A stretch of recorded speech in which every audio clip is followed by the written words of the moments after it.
Hey guys, what's happening? So BNB Stake's taken a nosedive, and we knew this would happen, but it's happened quite a bit sooner, following what was quite a run up, and I think that the run up was just too high, too fast for something with this model to be able to handle. So I think what you'd want to see with this kind of a model, which is not built to be sustainable. Remember, BNB Stake now up to 21.6% per day returns. And so the question was, can it keep growing enough to sustain these kinds of returns? By the way, I never would have recommended this to anybody because it was so unsustainable. I played in it, and it doesn't even look like I'll make enough back. Now I can afford to do that because I generate enough Ethereum with legitimate projects, legitimate meaning sustainable, things that do pay returns like this, for example, but that have been around for a long time and that will continue to be around because they have real value in the marketplace as beyond just people having to join it and to keep it going and making money. So I always see these as gambling.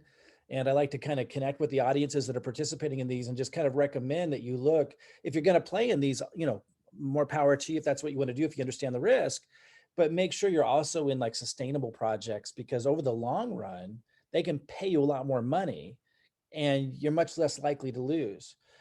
So I'll talk about that a little bit later. Let's look at what's going on here. So BNB Stake took a huge run up just the other day, and then it started to level out, and then it just dumped because people get fearful when they see that balance going down really fast. People start taking profits. People started in this particular model as these interest returns go up so much, they start making a run on it, and it just starts taking a nosedive, and people get fearful.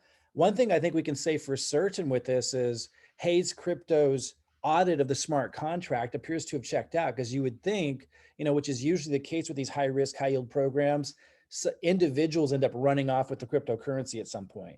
And that didn't happen here.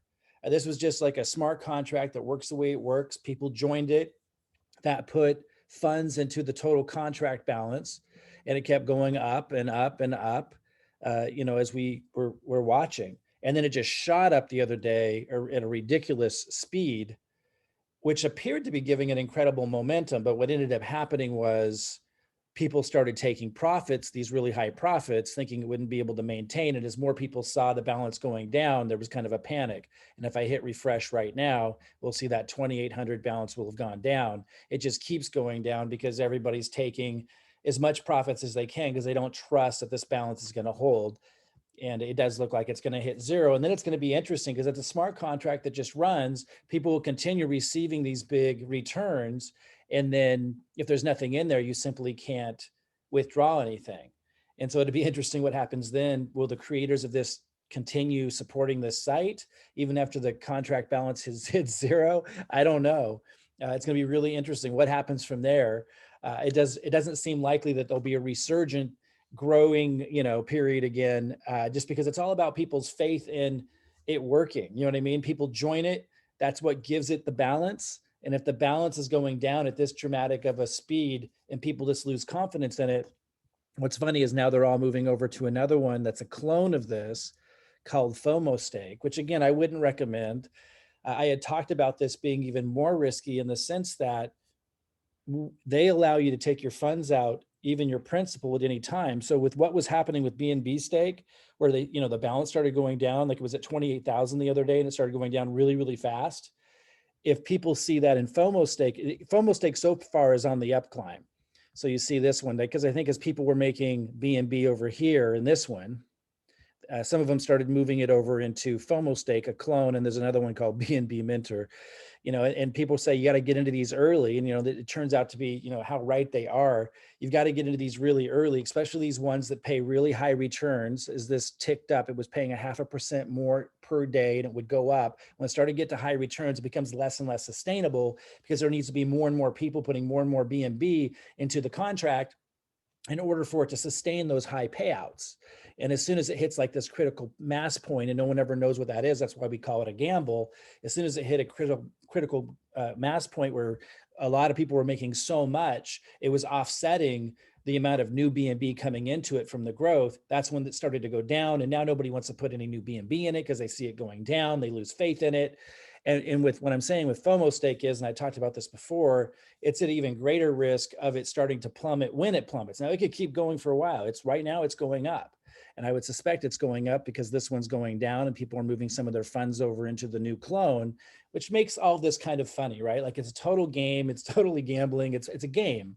And, you know, I will say it has been holding up as an honest game, different from some of these high risk, high yield programs that I would call fraud, the other ones, where somebody would be putting on a show, telling everybody that they're doing legitimate investing and that's how they're paying these returns. Birax is an example of that. And then you go and find out that they were hired actors and it was all just a story and it was a pyramid structure just like this.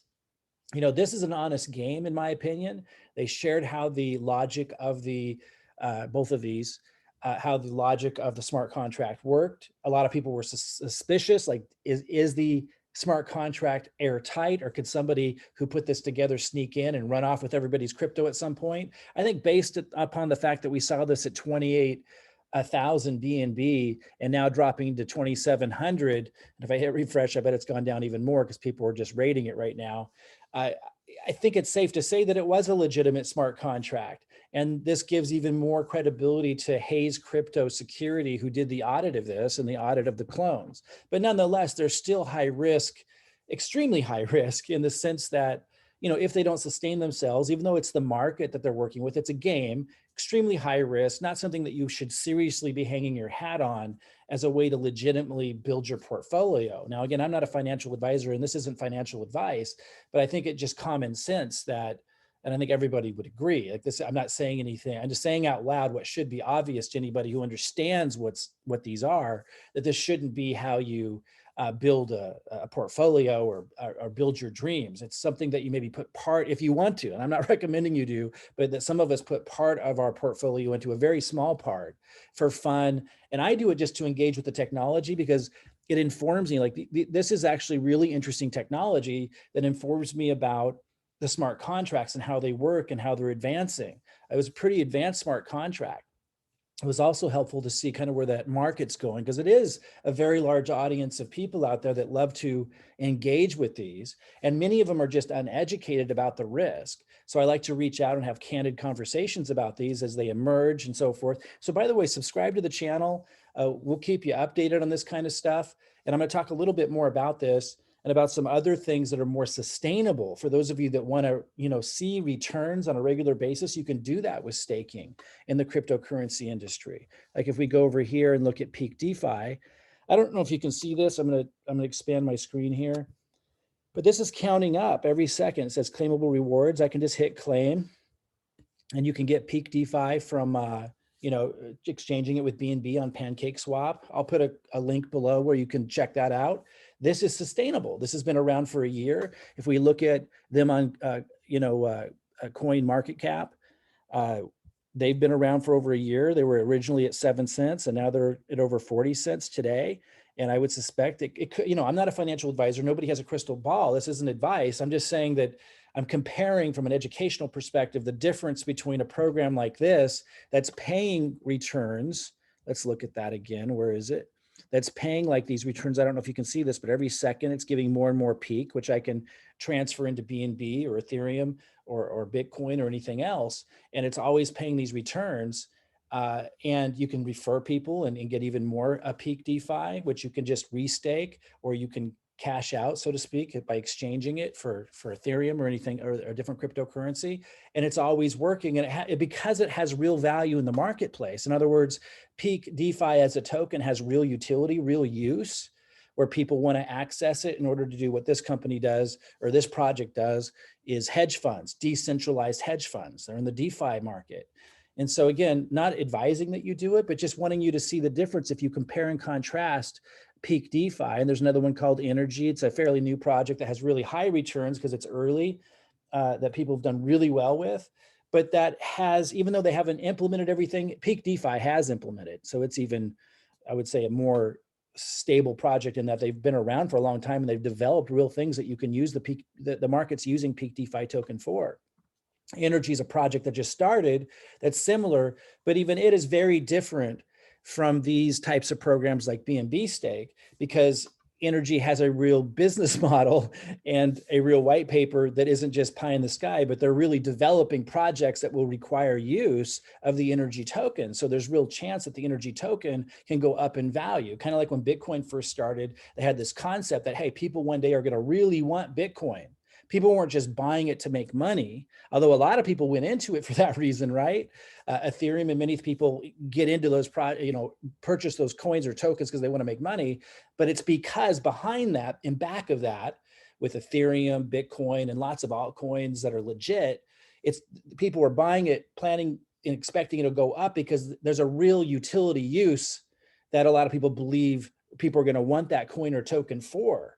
And energy is one of those such projects where they're creating dApps, applications where people would use the energy token. So that's why, it's paying these staking returns, these staking yields like BNB Stake does, but it's based on a legitimate plan of action that's going to have real value. You see the difference? Again, I'm not recommending you do anything. I'm not a financial advisor. I want to educate you on the differences between these different models. And just if you are going to play and gamble in things like BNB Stake or FOMO Stake or anything else that's high risk, high yield that doesn't have any sustainable value behind it, just understand the difference between that and other things that are out there like peak DeFi and energy, peak DeFi in particular, because it's already been around for a while, where you can get these rewards, these that are that's giving to you all the time. And there's long-term legs on this thing. A lot of people think, well, I can make so much money in BNB Stake, the first month, right? The problem is then it dies really fast. And a lot of these always do if they don't have any value, sustainable value behind them. Whereas I'm just, again, not recommending you do anything, but just helping you understand the difference between the two models.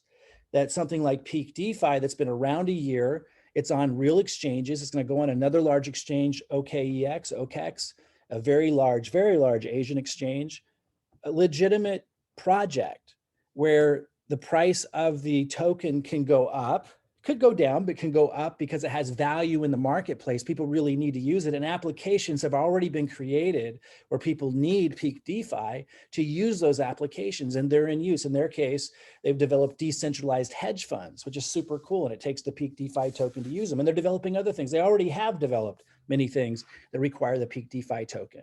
So that's a sustainable project. So that's all I'm saying. And I continue to encourage people, if you're going to gamble, and I gambled in BNB Stake, if you're going to gamble in these, consider looking at legitimate projects that pay returns, that you can stake in, that have huge possible returns, massive, but can last longer, indefinitely potentially, because they're legitimate projects with real utility, real use for their tokens and so forth. So that's all I'm saying. But kind of coming back to what's going on here, if I hit refresh again, I'm sure the balance went down. When this balance hits zero, it's gonna be really interesting. I don't know, they're gonna fold this thing up. I can't imagine anybody wanting to put funds in when there'll be a huge accruing amount of owed, matured, people that put funds in. Like I have all these that are going to mature. I have one here that was going to mature in 2 days. I've got another one here that would have matured on the 18th.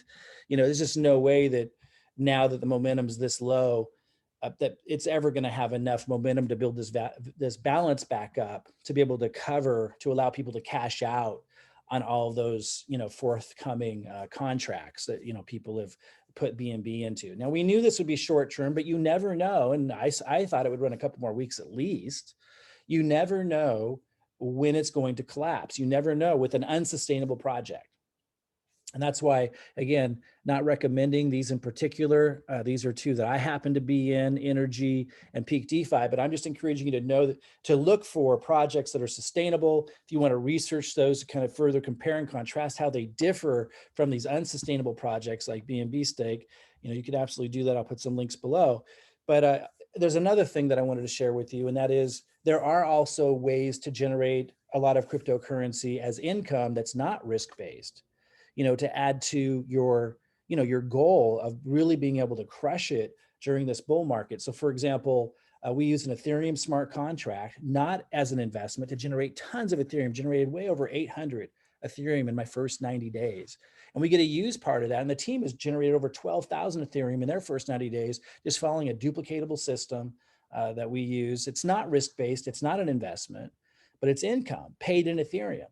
So if you want to check that out, reach out and we can show you what that is. And by the way, people have asked, why don't you just give a link to that? Well, I give a link to these other projects like Peak DeFi and Energy, because those are easy staking projects that you can look at to compare and contrast between these unsustainable models like I was just talking about. But when it comes to the income generating smart contract, that I was talking about, we have to work with people. So we're selective about who we work with. So we want you to connect with us in some way. And it could take me a long time to get back to you on that, just because I have so many people who reach out to me, but reach out and I will eventually get out to you, or somebody on my team will get out to you. And particularly if you post if you find me on Facebook or something, like if you want to get my attention, you'll get my attention. It might take a while, but I'm very selective about who I work with in that particular program. But Peak DeFi and this Energy, I'll put some links below to that, because that's something you can check out really easily on your own. And just understand those are, there's no guarantee in investing. And I'm not recommending that you invest in these. I'm just saying that these are projects that I'm in for the long term that pay returns, much like BNB Stake, not nearly as high, obviously, but because they go the distance, because there's real market value, I can actually end up making so much more than even if I had scored on BNB Stake by getting in early, because they last. You see, this is just ticking. It's always ticking. And I just got these started like a couple of days ago. I've already claimed them several times. So, it's a pretty striking difference between how much you can make in legitimate programs versus illegitimate programs. And I call illegitimate programs gambling and stuff. Not that you shouldn't be in them if you want to, but just understand the risks are really high, and it's not something you want to bank on. It's something you play in with a very small amount of what you have, and not, a big portion of what you have. So, just some thoughts and some things to look at. I'm going to hit refresh one more time. I'm sure the contract balance went again down.